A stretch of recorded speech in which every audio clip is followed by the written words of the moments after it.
Good afternoon, everybody. Welcome back to our daily Vivaldi edit here at La Serenissima. We are, as you know by now, if you are new to this, we are raising money to help our musicians who've lost all their work thanks to COVID-19.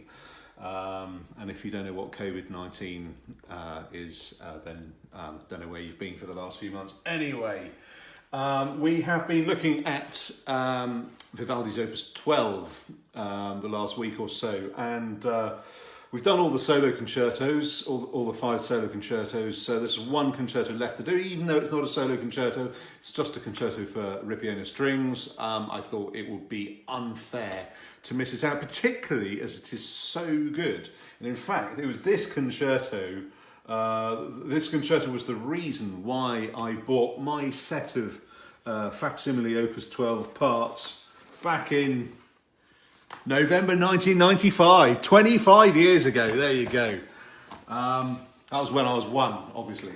Anyway, it's a cracking piece. It really is. I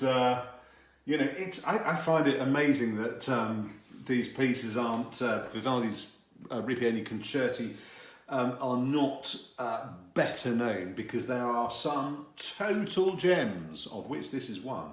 They, broadly speaking, very much fall into sacred and secular pieces. I would put money on the fact that this was written for the church.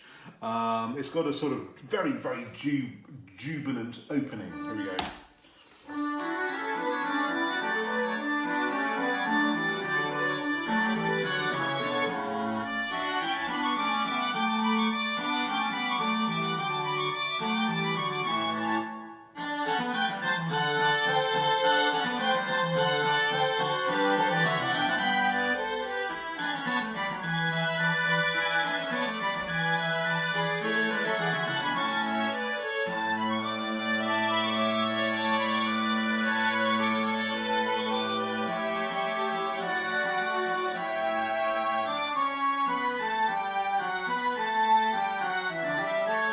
So there you go.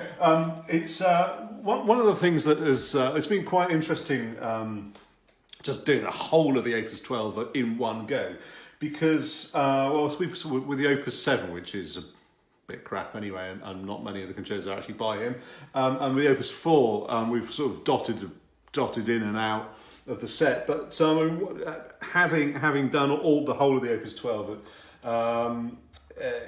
you sort of see where he was in his head at a particular time, around about 1729.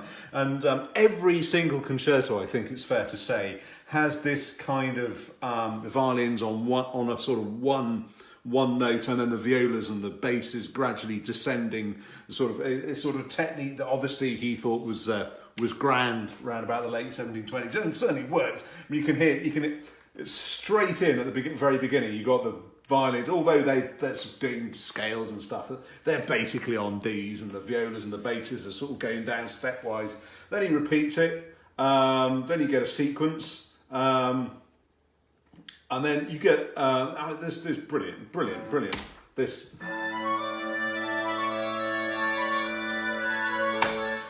is round about sort of late 1720s, 1730s. Vivaldi becomes very, very interested in pedal notes. If you look at his counterpoint from sort of, say, the early 1710s, you don't really get a huge number of pedal points in his fugal writing, but my word, sort of later on in his career, he really goes to town on them. And it's really strange, because there aren't very many Italian composers that sort of really do it. Locatelli certainly uses pedal points to great effect in his concertos, but if you look at somebody like Lotti, who's, I think, is a total genius of a composer. If you look at a lot of his church music, I mean, the amazing contrapuntal writing, but at the end of his big fugues and stuff, then pedal points are missing, which I think is missing a bit of a trick. Vivaldi does them so well. You get sort of nice sort of counter melodies like in the second violins here. I suppose you couldn't call it a melody, but it's a sort of passage work. Here we go.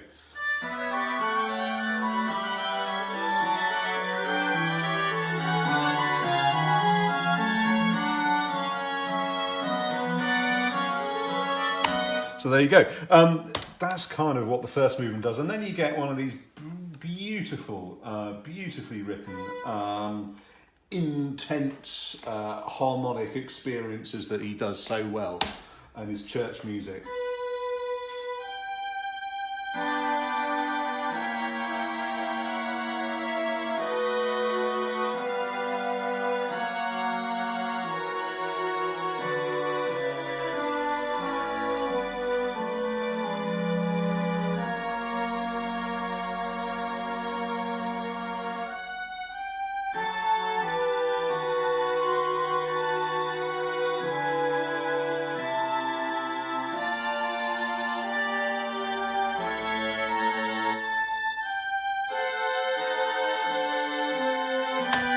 Kind of get you get the impression, and then to round it off, you get a massive fugue at the end, which is just brilliant.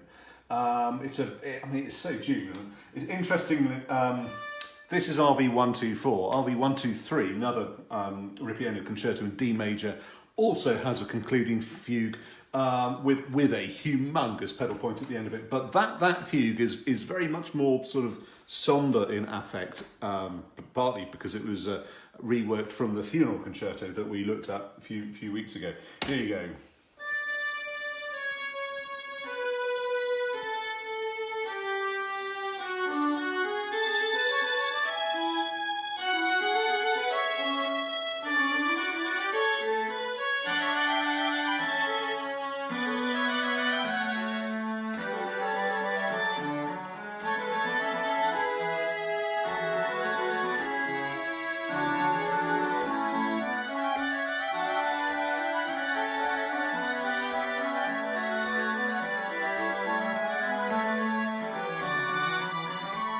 Brilliant, absolutely brilliant. For those people that say that Vivaldi can't write counterpoint, I really don't know. They need to open their eyes and open their ears, because he does it so well. And I particularly like this bit where the bass starts getting busy towards the end.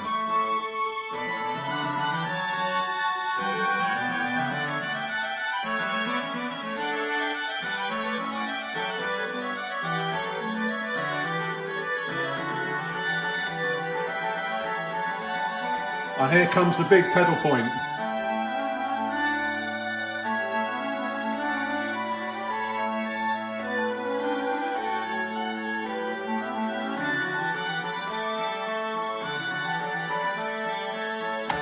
So there you go. That's the last concerto from the Opus 12, and it's going to get an A rating of 10 because it's brilliant. Tomorrow, we look at an A major concerto, RV341, which is quite interesting because the sole surviving manuscript is in the hand of Quantz, the famous flute player and music theorist. He may have been a music theorist, but the manuscript is riddled with mistakes. So maybe he should have paid a bit more attention to how well he was doing. Anyway, rather than criticising everybody else. But having said that, he was quite nice about Vivaldi. Anyway, see you tomorrow. Bye.